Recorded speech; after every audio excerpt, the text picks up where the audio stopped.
En fait, merci pour cette question. En fait, Rador veut dire simplement rassemblement des adorateurs.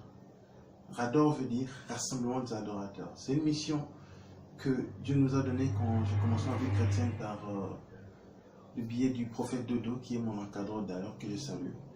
Et quand il m'a donné cette vision, il m'a vu en train de conduire un service d'adoration. Et pendant que je conduisais le service, il voyait le feu, papa Lamolo tout mettant l'épaule pour que l'œuvre puisse aller de l'avant. Alors, c'est de là qu'est né Rador, normalement. Et de là, Dieu a commencé à nous faire grandir dans la même pensée, jusqu'à ce qu'on soit devenu un peu mature spirituellement et créer ce ministère des adorateurs. En fait, Rador, c'est un ministère que Dieu m'a donné. Parce que j'ai vraiment un ministère qui est axé sur l'adoration, pas sur autre chose. Et vu l'encadreur qu'il m'a donné aussi, le feu Papa Lamoloto, c'est lui mon encadreur que Dieu m'a donné. Pendant une prière qu'on faisait là, il a prié pour moi. C'est lui mon encadreur.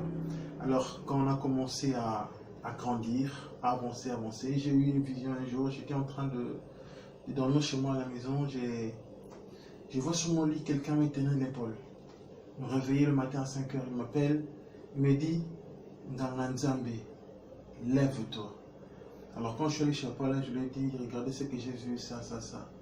Il m'a donné un service, il m'a demandé d'aller mûrir un peu sur un enseignement pour comprendre ce qu'est un serviteur de Dieu. Et chaque fois quand il prêchait, il venait très souvent me dire, tu as compris, tu as saisi. Donc c'est ce qui m'a poussé un peu à accélérer.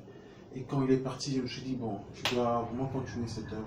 Je dois prendre à cœur le travail que Dieu m'a donné. Et c'est pour ça qu'aujourd'hui j'ai créé Rador, le rassemblement des adorateurs.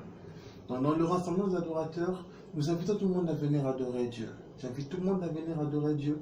Adorer Dieu, pas dans nos églises. Le but de Rador, ce n'est pas faire vivre l'adoration dans nos églises, c'est faire vivre l'adoration dans le cœur des hommes, dans le cœur des chrétiens, dans le cœur des fidèles.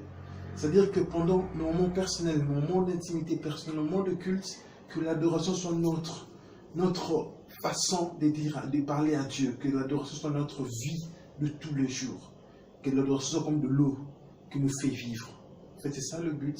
Adorer Dieu quand tout va bien, adorer Dieu quand tout va mal, adorer Dieu dans l'adversité, adorer Dieu dans le bonheur et adorer Dieu dans le malheur. C'est très difficile.